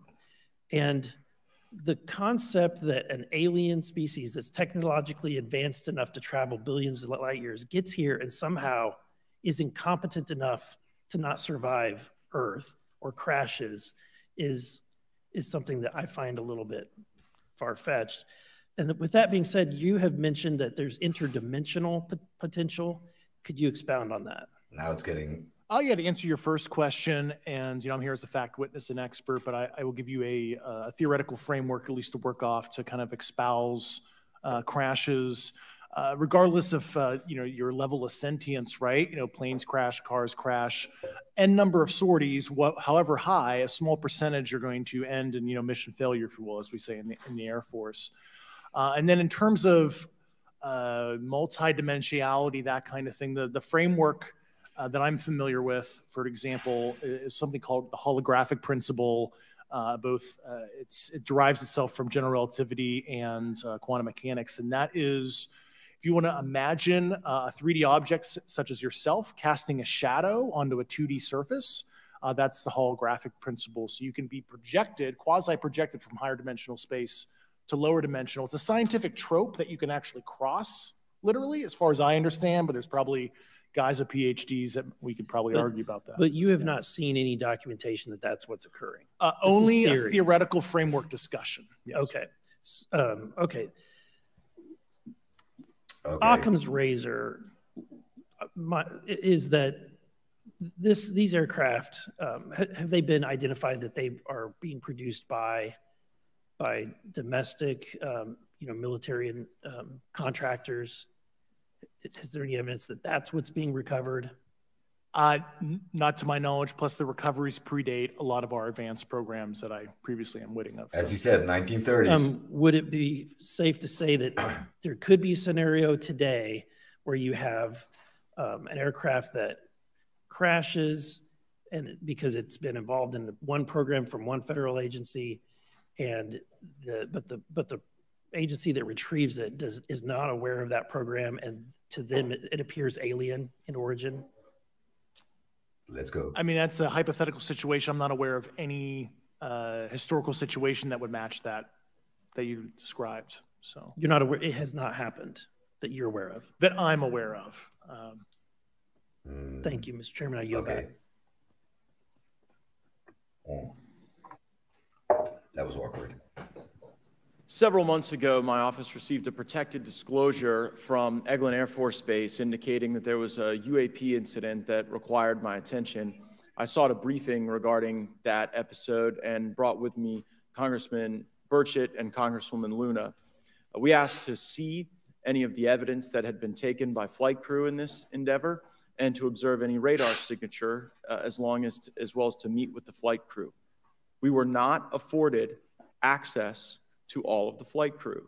Right. And initially, we were not afforded access to images and to radar. Thereafter, we had a bit of a discussion about how authorities flow in the United States. But I think one of the biggest things from these hearings are that the government is totally deprived of information and literally blocked from information. So that's big, actually. Capability, either from the United States or from any of our adversaries. And I'm somewhat informed on the matter, having served on the Armed Services Committee for 7 years, having served on the committee that oversees DARPA and advanced technologies for several years. When we spoke with the flight crew, and when he showed us the photo that he'd taken, I asked why the video wasn't engaged, why we didn't have a FLIR system that worked. Here's what he said. They were out on a test mission that day over the Gulf of Mexico. And when you're on a test mission, you're supposed to have clear airspace. Not supposed to be anything that shows up. And they saw a sequence of 4 craft in a clear diamond formation for which there is a radar sequence that I alone have observed in the United States Congress. One of the pilots goes to check out that diamond formation and sees a large floating, what I can only describe as an orb. Again, like I said, not of any human capability that I'm aware of. And when he approached, he said that his radar went down. He said that his FLIR system malfunctioned and that he had to manually take this image from one of the lenses, and it was not automated in collection as you would typically see in a test mission. So I guess I'll start with Commander Fravor. How should we think about the fact that this craft that was approached by our pilot had the capability of disarming a number of the sensor and collection systems on that craft? Well, I think this goes to that national security side, and you can go back through history of things showing up at certain areas and disabling our capabilities, which is disheartening. And for us, I mean, like I said, it completely disabled the radar on the aircraft when it tried to do it. And the only way we could see it is passively, which is how he got that image. So I think that's a concern on what are these doing, not only how do they operate, but their capabilities inside to do things like this. And how should we think about 4 craft moving in a very clear formation, equidistant from one another, in a diamond? In all of the phenomenon, perhaps, Mr. Grave, that you've analyzed, have we ever seen multiple craft in a single formation? I have one particular case, and that was during the gimbal incident. The recording on the AT FLIR system shows a single object that rotates. You hear the pilots refer to a fleet of objects that is not visible on the FLIR system. And that was something that I witnessed during the debrief as part of the radar data on the situational awareness page. I would like to add, however, Congressman, there's a small bit of anger, I would say I would feel that those pilots are still facing that difficulty in reporting this topic, and they don't have the tools to be able to mitigate this issue. It just goes to show how serious this is and why this is such an important issue for our pilots and for our nation. It was stated explicitly to me by these test pilots that if you have a UAP experience, the best thing you can do for your career is forget it and not tell anyone. Because any type of reporting, either above the surface or below the surface, does have a perceived consequence to these people. And that is a culture we must change if we want to get to the truth. Mr. Chairman, I would observe that perhaps as we move forward from this hearing, there are some obvious next steps. Every person watching this knows that we need to meet with Mr. Grush in a secure, compartmentalized facility so that we can get fulsome answers that do not put him in jeopardy and that give us the information we need. Second, I would suggest that the radar images that were collected of this formation of craft out of Eglin Air Force Base, and specifically the actual image taken by the actual flight crew that we can actually validate, be provided to the committee, subpoenaed if necessary, so that we're able to track how to get this type of reporting and analysis done in a more fulsome way. That would be my recommendation, humbly, as a guest here of the Fine Oversight Committee. I yield back. All right. Ms. Mays. Thank you, Mr. Chairman, and good morning to our witnesses who are testifying today. I want to thank each of you for being here to discuss a topic of grave importance to our national security. Earlier this year, a Chinese spy balloon was shot down off the coast of my home state of South Carolina. Since the Roswell incident in 1947, many Americans have wondered about the dangers of unknown objects crisscrossing our skies. Whether these are UAPs or weather phenomena, advanced technology from American, allied, or enemy forces, or something more out of this world.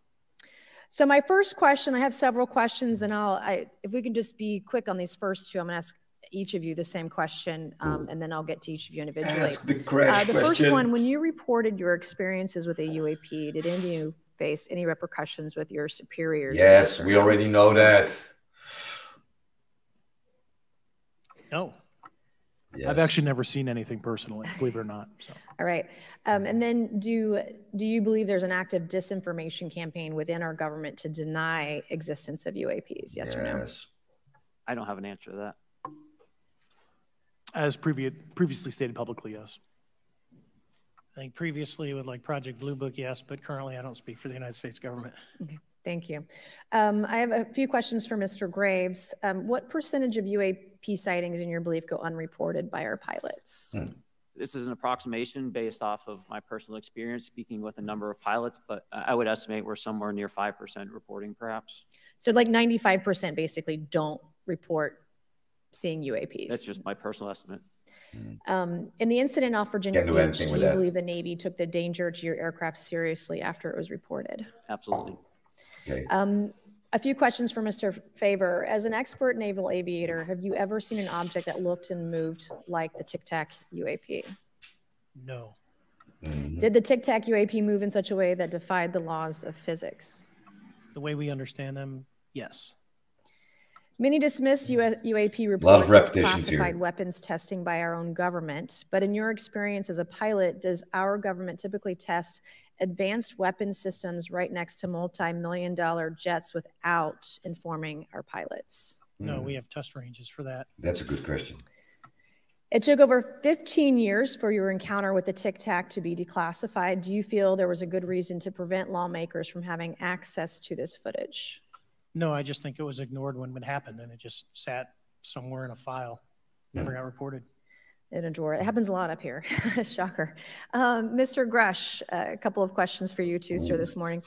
What percentage of UAPs do you feel are adequately investigated by the U.S. government, of the 5% that are reported? I can only speak for my personal leadership over at NGA. I tried to look at every report that came through that I could triage. So. Do you believe that officials at the highest levels of our national security apparatus have unlawfully withheld information from Congress and subverted our oversight authority? There are certain elected leaders that had more information that I'm not sure what they've shared with certain Gang of Eight members or et cetera, but certainly. Again, the Gang of Eight. Okay. You've stated that the government is in possession of potentially You're not asking non-human anything about that. spacecraft. Based on your experience and extensive conversations with experts, do you believe our government has made contact with intelligent extraterrestrials? Ooh. Something I can't discuss in public setting. Come on, David, damn it. Okay, I can't ask when you think this occurred. If you believe we have crashed craft, stated earlier, do we have the bodies of the pilots who piloted this craft? Yes. As I've stated publicly already in my News Nation interview, biologics came with some of these recoveries. Yeah. On the record, yes. I guess human or non-human biologics. Non-human, and that was the assessment of people with direct knowledge That's on the a program boom. I talked to that are currently still on the program. And was this documentary evidence, this video, photos, eyewitness? Like, how would that be determined? The specific documentation I would have to talk to you in a skiff about. Gotcha. Okay. Oh So, my God. and you may or may not be able to answer This my is- last this is question. pretty And maybe big. we get into a skiff at This the is next pretty hearing big. that we have. But who in the government, either what agency, sub-agency, what contractors, who should be called into the next hearing about UAPs, either in a public setting or even in a private setting? And you probably can't name names, but what agencies or organizations, contractors, et cetera, do we Great need to call question. in to get these questions answered, whether it's about funding, what programs are happening, He's not going to what's answer out it, there? but it's great. I can give you a specific cooperative and hostile witness list of specific individuals that were in those. And how soon can we get that list? I'm happy to provide that to you after the hearing. Super. Thank you. And That's I yield great. back. Shit is going down after yeah, that Mr. hearing, I'm telling you. is here. Okay. Thank you There very he much. I'd like to thank all of the witnesses for being here today to discuss this very unique topic. And I'd like to jump right into my questions, if you don't mind. Commander Fravor, can you briefly describe your background? Yeah, I was an enlisted Marine, Naval Academy graduate, Navy, flew for 18 years, got a master's from University of Houston, and I've worked in the private sector for the last, 16 years, 17 years. I do a lot of defense work. So Really gold-plated credentials. Commander Fravor, we have all seen the floating Tic Tac video that you engaged with on November 14th, 2004. Can you briefly talk about why you were off the coast of San Diego that day? yeah, we were at a workup with all the battle groups. So we integrate the ships with the carrier, the air wing with the carrier, and we start working. So we were doing an air-to-air defense to hone not only our skills, but those of the USS Princeton when they had been tracking them for 2 weeks. The problem was that there was never manned aircraft airborne when they were tracking them. And this was the first day. And unfortunately, we were the ones airborne and went and saw it. Do you remember the weather that day? Was it cloudy or windy or anything out of the ordinary on the Pacific coast? It was actually, if you're familiar with San Diego, it was a perfect day, light winds, no white caps, clear skies, not a cloud. It was, for flying, it was the best. Now, is it true that you saw, in your words, a 40-foot flying Tic-Tac shaped object? That's correct. Or for some people that can't know what a Tic Tac is, it's a giant flying propane tank. Did this object come up on radar or interfere with your radar or the USS Princeton? The Princeton tracked it, the Nimitz tracked it, the E-2 tracked it. We never saw it on our radars. Our fire control radars never picked it up.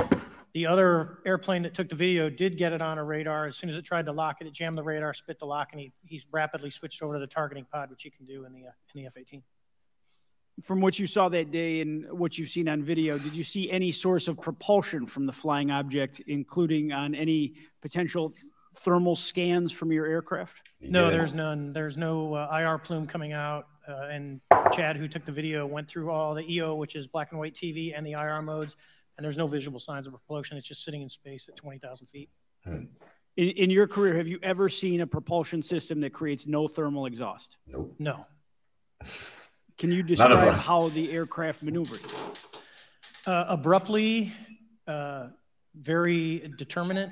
It knew exactly what it was doing. It was aware of our presence, and it had acceleration rates. I mean, it went from 0 to matching our speed in no time at all. Now, if the fastest plane on Earth was trying to do these maneuvers that you saw, would it be capable of doing that? Nope. No, not even close. And just to confirm, this object had no wings, correct? A lot of repetition. Now, was the aircraft that you were flying, was it armed? No, never felt threatened at all. No, that's not the question. If the aircraft was armed, do you believe that your aircraft or any aircraft in possession of the United States could have shot the Tic Tac down? I'd say no. Just on the performance, it would just left. Okay. In a split second. It looks like that we have a problem here that needs further investigation. Yeah, this is the whole point of the hearing. In your belief, is this this flying Tic Tac? I mean, is it capable of being the product of any other nation on the earth? No, like I said earlier, I think it defies current material science and the ability to develop that much propulsion. And I know there's been some physicists who have done calculations, which is beyond anything that we have. Well, either the United States has an adversary here in this world that we don't know, or we really have some serious investigations to do. I really appreciate you being here. Is there anything else about the November 14th, 2004 incident that you think is important for this committee to know that you haven't been asked here today? Oh. No, you know, it's been said it's probably the most credible UFO sighting in history based on all the sensors that were tracking it, and then for us to get visual and to go against the naysayers that it's something on the screen or whatever. I mean, there's 4 sets of human eyeballs. We're all very credible.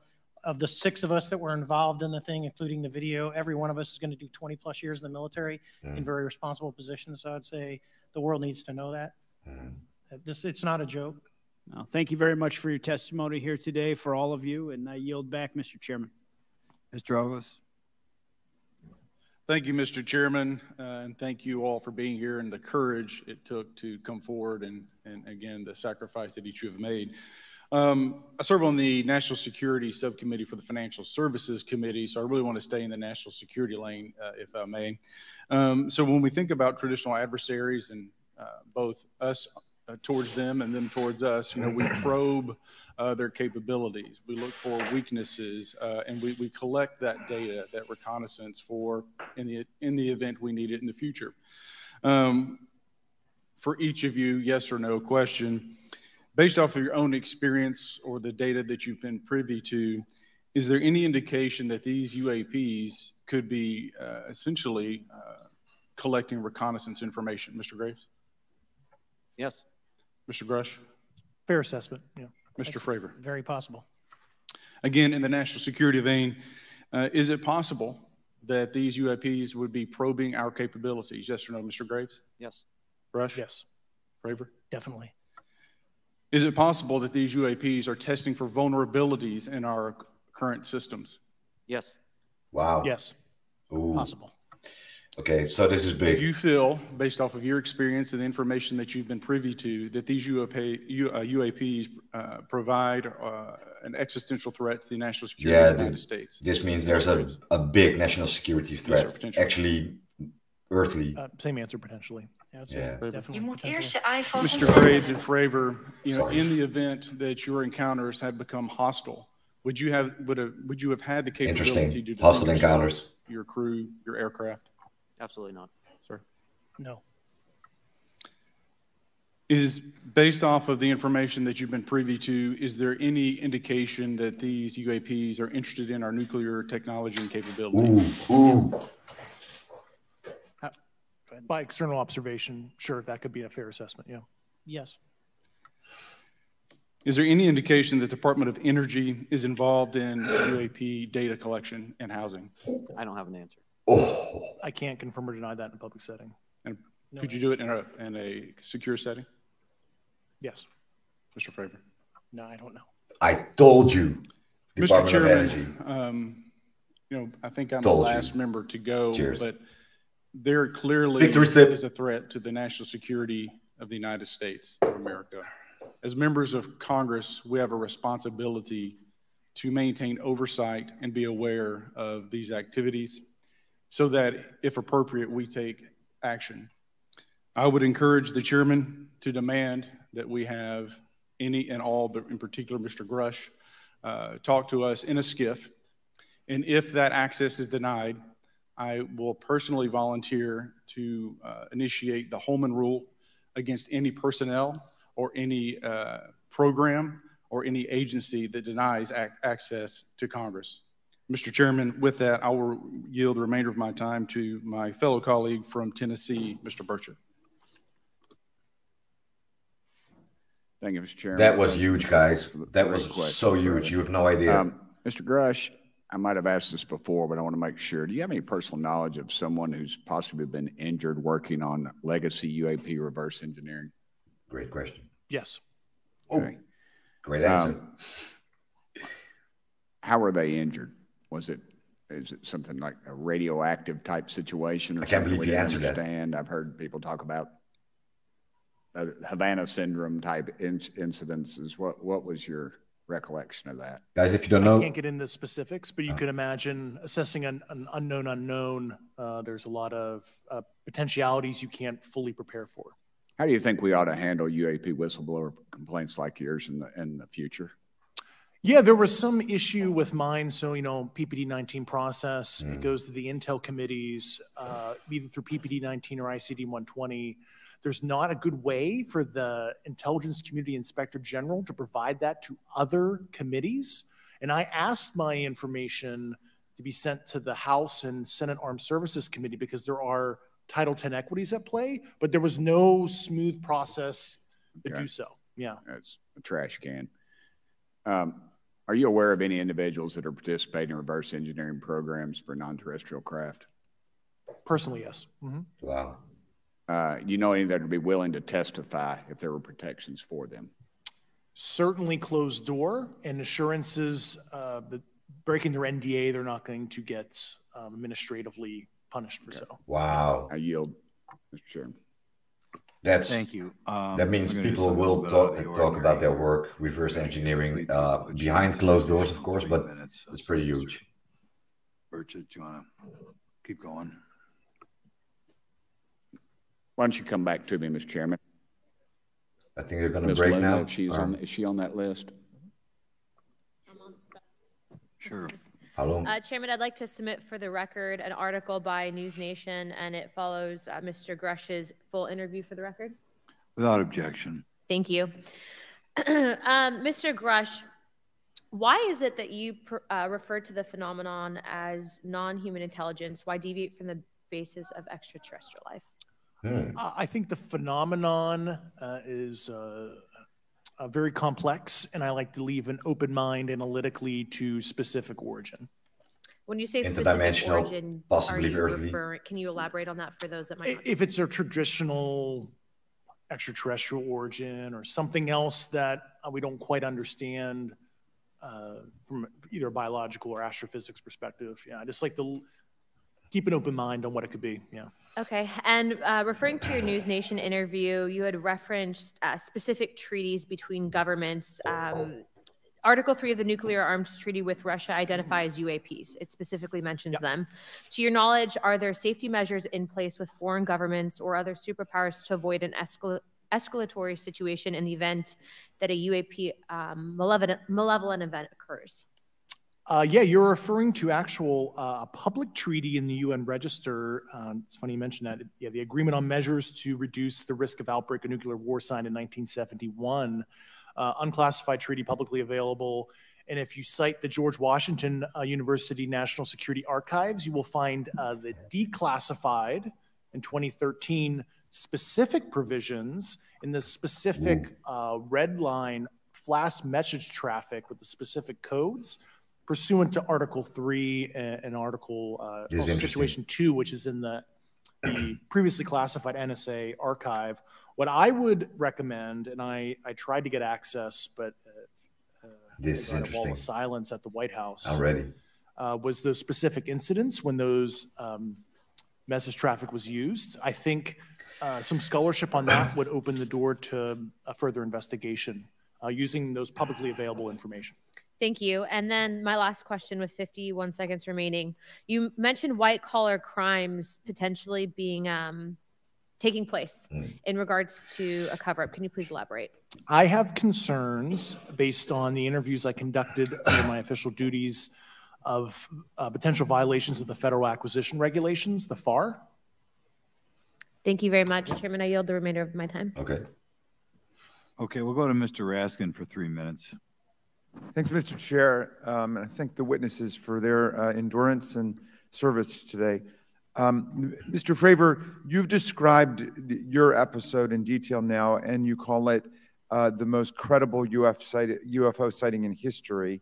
But I wonder, was this the first time that you encountered a UFO or a UAP in 2004? Yes. And what was your general attitude or perspective on the UFO discussion before that happened? I never felt that we were alone with all the planets out there, but I wasn't a UFO person. I wasn't watching History Channel and MUFON and all that. And have you had experiences or encounters since that happened? No. And so have you formed any general conclusions about what you think you experienced then? Yes. I think what we experienced was, like I said, well beyond the material science and the capabilities that we had at the time, that we have currently, or that we're going to have in the next 10 to 20 years. Very good. Mr. Grush, you've been able to answer in great detail on certain questions, and then other things you say you're not able to respond to. Can you just explain where you're drawing the line? What's the basis for that? Yeah, based on my DOPSR security review and what they've determined that is unclassified. I see. So you're answering any questions that just call upon your knowledge of unclassified questions, but anything that relates to classified matters you're not commenting on in this context. In an open session, but happy to participate in a closed session at the right level. Yeah. Okay. And Mr. Graves, you've said that there are dozens of fellow pilots, military pilots. Are there also commercial pilots who've encountered the same? Well, certainly Dutch ones. Before. They are at least similar. 4 or 5. Pilots, commercial pilots have less range and less sensors to be able to reach out and look for objects over wide swaths of airspace. And so pilots are also interviewed them. Pilots are seeing them. Check it out closer, on the pod. and the range of what they're seeing is pretty large. What is the most vivid, concrete sighting with the naked eye of the objects that you described before, the cube-like objects? Certainly. I think the most vivid sighting of that would have been near midair that we had at the entrance to our working area. One of these objects was completely stationary at the exact entrance to our working areas, not only geographically, but also at altitude. So it was right where all the jets are going, essentially, on the eastern seaboard. That's still the 2 aircraft stationary flew within about 50 feet of the object, and that was a very close visual sighting. Wow. And you were in one of the aircraft? I was not. I was there when the pilot landed.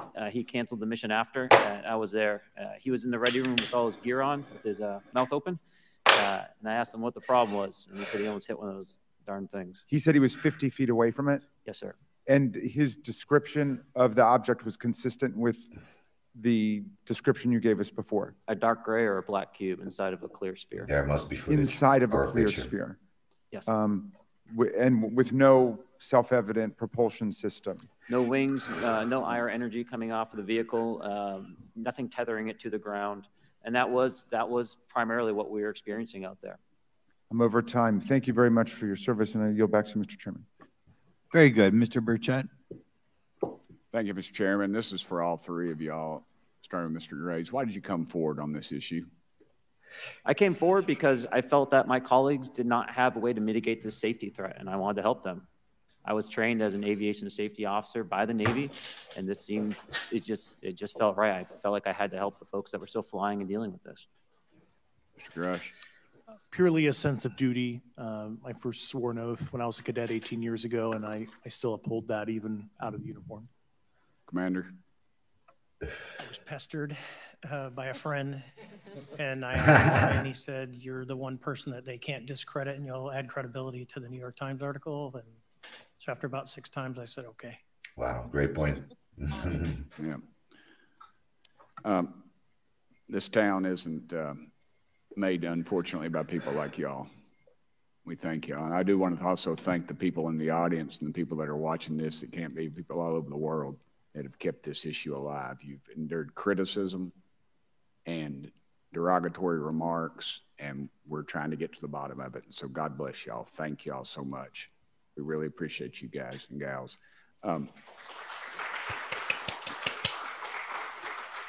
That's why we need term limits. Y'all keep clapping, us politicians just keep talking. So let me ask y'all, how can the public contribute to UAP reporting? And what avenues you think are available to the public to report these sightings? So to the podcasters. There's a lot of public options for every man to be able to report on this. I think even for professionals that have sensor data that are seeing these on a regular basis, they're still hesitant to come forward. And so for the general public, I think encouraging the conversations that we're having today, looking for technology solutions that can be distributed so that objective data can be gathered is the first place to go. Mr. Grush? I'll just touch on the whistleblower side of it. I do encourage, current and former military, intelligence community, and industry contractors to come forward in a legal way, either through the IC or DoD or whatever the cognizant IGs are, to lead, join me in this discussion. Commander, and I guess I should say this for the record. My daddy was United States Marine Corps, 1st Marine Division. So, hoorah! Yes, sir. He was old school. Hoorah! He was puller on Peleliu. So thank you, brother. Wow. Yes, sir. I'm not anything like my daddy. He was incredible. I'm very mediocre to say the least. But go ahead. You seem to be doing fine. Yeah. For me, I was an accident investigator. So the biggest thing that you learn, and I think that witnesses need to do is, one, don't try and make the fish bigger than it was. Stick to the facts. Write it down, and don't speculate what you think it is because it will sway your decision. Just write the facts down. We can get all the facts together, and we can start to investigate and get a real honest story instead of it was this big. Thank you all, and I want to thank everybody who made history today. Mr. Chairman, I yield. Thank you much, Mr. Garcia. Thank you. I know now we're going to be making some closing remarks, and so I just wanted to say a few things. First, to our witnesses, I want to thank all of you for being here with us today. I know that it takes a lot of courage. You're telling really important information to this committee, and I just want to thank you also for all three of you, your service to our country. I also want to just note that today's hearing was both important but also serious, and I want to thank our subcommittee chairman, Mr. Grothman, I think, for running a very fair and substantive hearing. I do want to thank the committee staff on both sides for the amount of work that it took to put this hearing in place, and certainly to all the members that have been involved in this issue prior to the hearing. I also want to note for our witnesses and for the public that I'm a freshman member of Congress, and I've only been here for 7 months, but this is by far the most bipartisan conversation and discussion that I have seen happen in the Congress. And I think that a topic of this significance as it relates to our national security, as it relates to information that we're trying to gather for the American public, does bring people together, and I think that's been really great to see. I think it's also important to note for the public, today in our hearing, we had on our side also both our full ranking member, which is Mr. Raskin, and our vice ranking member, which is Ms. Ocasio-Cortez, both here at our hearing. I think it shows the importance and seriousness that our side of the aisle is taking to this important hearing, but also to the broader issue as it relates to working with our Republican counterparts on this committee. I want to additionally add that I think it's really important that we have and continue these discussions and these hearings. Clearly, there's a lot of information that we don't know, but it's also very clear that we have to continue our investigation and accountability on asking the right questions and ensuring that they're part of the public record. One thing that was important today is some folks might wonder, why are we asking questions that might already be out there or that have been asked before? Very true. It's important that they're asked and put into the public record. Creating awareness, I get it. And so I want to thank you for, answering some questions multiple times. I know not just in maybe meetings you had with some members, but also here in the public. Let me also just add an additional note that it's important also that our friends in the media and those that are not just reporting on this hearing, but that have reported on this topic and that may in the future, the media has an important role in this process. And it's very important that the media engages, does independent investigation, and reports on not just what happened today, but what they see independently as what is happening around UAPs in the broader community. That is also an important public benefit that we have in trying to get the information and the facts as it relates to this.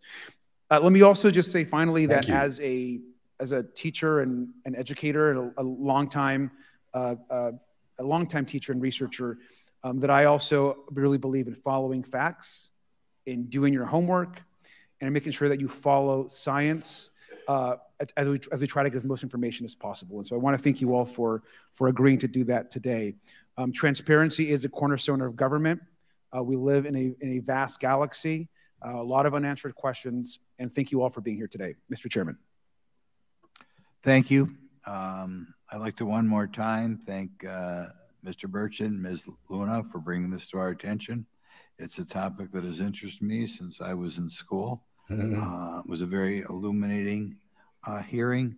Obviously, I think several of us are going to look forward to getting some answers in a more confidential setting. I assume some legislation will come out of this. I wish I could be there. Sure. I apologize, Mr. Chairman. I need to compliment the folks in my office that did a lot of the work on this. Rachel and Noah sitting behind me here. They're very quiet and humble, but if without them, this thing would not have come off like it did. So I apologize. Thank you. I think we're going to want to look into what we can do to make more of this information public. I think there's certainly a time period after which it should always be made public, and people have been concerned about these issues, like I said, since I was in high school.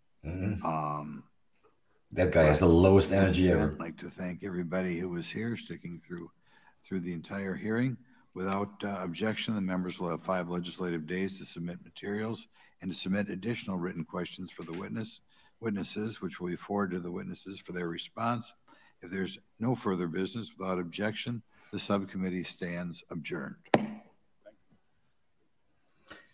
Wow.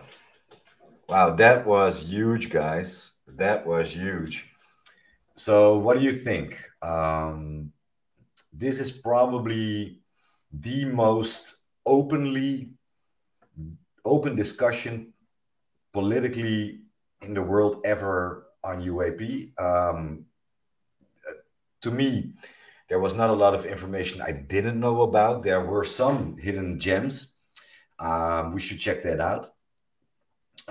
Especially they revealed there should be looked into the Department of Energy, because, mind my words, that's where a lot of information is hidden on whatever this is and whatever is being investigated, reverse engineered, and even new technology developed. These are things that, just keep coming back. So I hope there's going to be more information about that very, very, very soon. Additionally to that, there's going to be more hearings now, which is incredible. Also, there is a lot to be looked into. So when I wrote my article for a Nieuwe Revue magazine, and I'm very humbled to say, the coverage was about Grush, right? And I think he's basically the reason why this hearing is being had. It was Ross Goldhart, of course, interviewing him at News Nation. It was the debrief article. But it seems to be that the Nieuwe Revue magazine I got to cover was the only one actually really getting some traction and attention for that. So it was just this small Dutch magazine, as one of the contributors to creating awareness of what is going on right now. So I'm humbled by that. Yeah, that is really cool. And you guys had some great comments. So I'm gonna just scroll and see what you guys were saying. So I didn't want to distract the live stream with putting up your comments, so I'm going to address them right now. Okay, let me see. There's a lot of stuff to scroll through. Yeah. So Ryan Graves addressed, I think, a new case publicly, and you know, this is something. Yeah, he put his head on the line on that one. So we should definitely check that out, which is very, very interesting. I have to watch it back. Yeah, so my fellow Moszkowicz asked a couple of great questions, which it was funny to me to have a guy with Jew face like me asking questions about UAP with the same name. So that was yeah, I thought that was funny, but it's not important actually. But he did ask a couple of interesting questions. Yeah, so what he addressed or he touched down on was like withholding this information, these organizations or departments or within the government or the military is actually a crime and should be investigated. So I think this is going to be to be continued. So let's see further. Yeah, and also, you know, they were touching down on these companies developing new tech, possibly alien tech. They didn't name names, but there's one or two names that keep on coming back. Lockheed Martin, Department of Energy. So of course, Lockheed Martin is is being hired by the government to develop new tech, and the Department of Energy, well, it's all in the name. Use your imagination, but there's a lot of information to be gained. Something about Grush's wife. I didn't catch up on that. Oh, now they touched down on Grush revealing him seeing evidence of the USA being in possession of exotic material, exotic craft, and exotic biological material, being life forms not human, non-human pilots. So we already knew about that, but for the average Joe who didn't follow the UAP developments, yeah, you must be very surprised that a very highly ranked officer whistleblower is now publicly making a statement, seeing evidence of alien bodies in possession of the American government. So even though we already know about this, this is big. It's being discussed in Congress now. Also, yeah, I hope there's going to be some more transparency on that. Of course, you know, we need some evidence, and also, you know, touching down on the interdimensional hypothesis.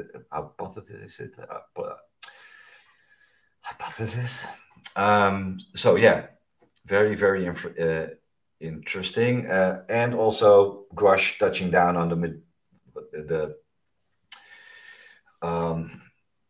the 8th, right? So that's also cool. And of course, there being some hostile encounters with UAP, which is kind of disturbing, and I wonder what that, what, you know, if this is a real threat. And of course, these things probing our technology, what we have, nuclear weapons, huge hazard to not just American homeland security, but it's for all of us on the planet Earth. So we need to know what the hell this is. Whatever it is, very, very interesting. Again, you know, the accounts of these things showing up at places where there's nukes, nuclear weapons plants, whatever, is something that is very consistent, and a lot of witnesses throughout the decades. So it's incredible. It's incredible. Let me see some more questions. Yeah.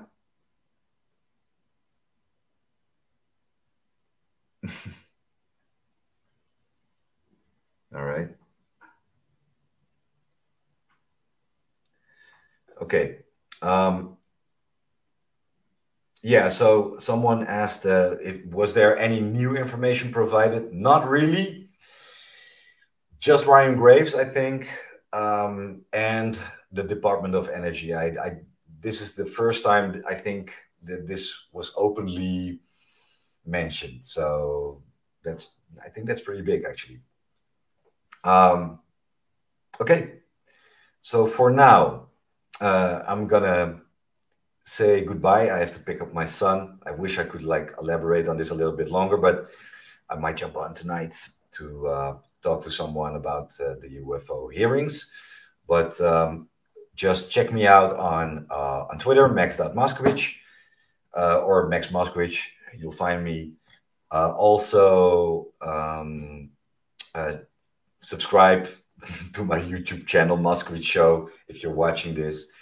And I'll try to cover this as much as possible with interesting guests. And check out Nieuwe Revue Magazine.